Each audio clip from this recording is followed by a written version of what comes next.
મિત્રો જો કોઈ પણ સર્વિસ સોસાયટી હોય, સર્વિસ સોસાયટી ધ્યાન રાખજો, એને કોઈ ફ્લેટના મેમ્બર જોડે, જૂના મેમ્બર જોડે કોઈ ટ્રાન્સફર ફીનો બાકી હોય, એનો કોઈ વિવાદ હોય, તો એ જ ફ્લેટ જે ખરીદનાર નવા માલિક છે એને મકાનમાં આવી શકતા, રોકી શકતા નથી અને એની વિરુદ્ધમાં તમને મનાઈ હુકમ મળતો નથી.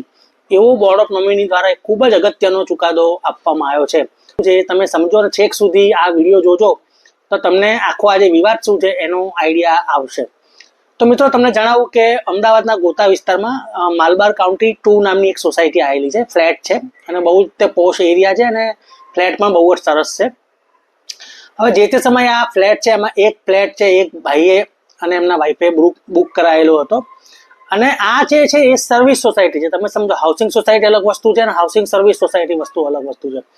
તો હાઉસિંગ સર્વિસ સોસાયટીમાં ગુજરાત સરકારે સ્પષ્ટ પરિપત્ર કરેલો છે 2016માં કે તમે એમાં ટ્રાન્સફર ફી કે ડેવલપમેન્ટ ફી લઈ શકતા નથી, પણ સોસાયટી દ્વારા ચાર્જ લેવામાં આવતો હતો. એટલે આ જે ફ્લેટ છે એમના ઓનરને સોસાયટી એવું કીધું કે ભાઈ તમે ટ્રાન્સફર ફી ભરવાની રહેશે. એટલે સોસાયટીના ઓનરે એવું કીધું ભાઈ હું ટ્રાન્સફર ફી નહીં ભરું, કારણ કે સરકારનો પરિપત્ર છે કે સર્વિસ સોસાયટીમાં તો ટ્રાન્સફર ફી ભરવાની જ નથી. એટલે તેમ છતાં સોસાયટીએ પ્રેશર કરતા એમણે જે ફ્લેટ ધારક છે એમણે રજિસ્ટ્રાર છે, કોઓપરેટિવ રજિસ્ટ્રારની ઓફિસમાં કેસ કર્યો અને અરજી કરી. તો કોઓપરેટિવ રજિસ્ટ્રારે એવું કીધું કે ભાઈ આમની જોડેથી તમારે ટ્રાન્સફર ફી લેવાની થતી નથી.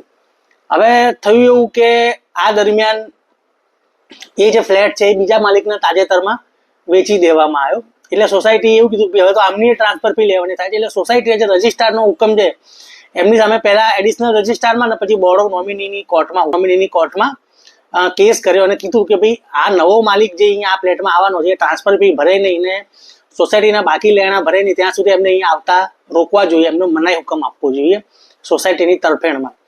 આ મામલામાં જે નવા માલિક છે એમના વતી વિદ્વાન એડવોકેટ ને મારા મિત્ર શ્રી પ્રતિકભાઈ ચૌધરી હાજર રહ્યા હતા અને એમણે એવી રજૂઆત કરી હતી કે ભાઈ 2016નો સ્પષ્ટ પરિપત્ર છે કે સર્વિસ સોસાયટીમાં તમારે ટ્રાન્સફર ફી લઈ શકતા નથી, એટલે સોસાયટી ટ્રાન્સફર ફી ચાર્જ કરી શકે નહીં.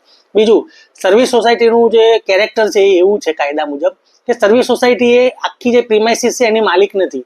એમણે ખાલી સોસાયટીનું મેન્ટેનન્સ ને નિભાવ ને એ બધું જ, જાળવણી ને એ બધું જ કરવાનું હોય છે. એટલે એ જે સ્કીમમાં જે કોઈ પણ ફ્લેટ, દુકાન કે બંગલો જે પણ હોય સર્વિસ સોસાયટીની અંદર તેને માલિક ગણાતા નથી. એટલે એમની તરફેણમાં એમને કોઈ જાતનો મનાઈ હુકમ મળે નહીં. હજી ફરી વખત કહું, સર્વિસ સોસાયટી માત્ર જાળવણી અને મેન્ટેનન્સ માટે જ બનાવવામાં આવે છે, માલિક ગણાતું નથી. એ રીતની પ્રતિકભાઈ ચૌધરી સાહેબે રજૂઆત કરી અને જે બોર્ડ ઓફ નોમિની કોર્ટ છે એણે પેટા નિયમો પણ જોયા. સોસાયટીએ જે રજૂઆત કરી, સોસાયટી એવી રજૂઆત કરી કે ભાઈ પેટા નિયમો મુજબ અને જે સરકારી કાયદો જે મુજબ તો અમારે ટ્રાન્સફર ફી લેવાની થાય જ છે, અમે લઈશું. પણ તમામ પક્ષકારો સાંભળ્યા બાદ બોર્ડ ઓફ નોમિનીની કોર્ટે એવું કીધું કે ભાઈ તમને આ સોસાયટીના આ તરફેણમાં મનાઈ હુકમ મળી શકે નહીં, કારણ કે સોસાયટી માલિક નથી.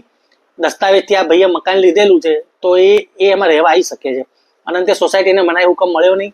અને મેં સોસાયટીના ચેરમેન સાહેબ જોડે પણ વાત કરી, નિરંજનભાઈ પંચાલ સાહેબ જોડે, એમણે પણ બહુ વ્યાજબી વાત કરી કે કોર્ટનો હુકમ આવ્યા બાદ અમે લોકોએ એ લોકોના આવતા, જે નવા માલિક છે એમના આવતા રોક્યા નથી. એ લોકો એના ઘરમાં શિફ્ટ થઈ ગયા છે અને ટ્રાન્સફર ફી વસૂલવાનો મામલો છે અમે અમારી રીતે જોઈશું. તો મિત્રો આ એક બહુ જ મહત્વનો ચુકાદો છે અને એ તમારે ધ્યાનમાં લેવા જેવો છે.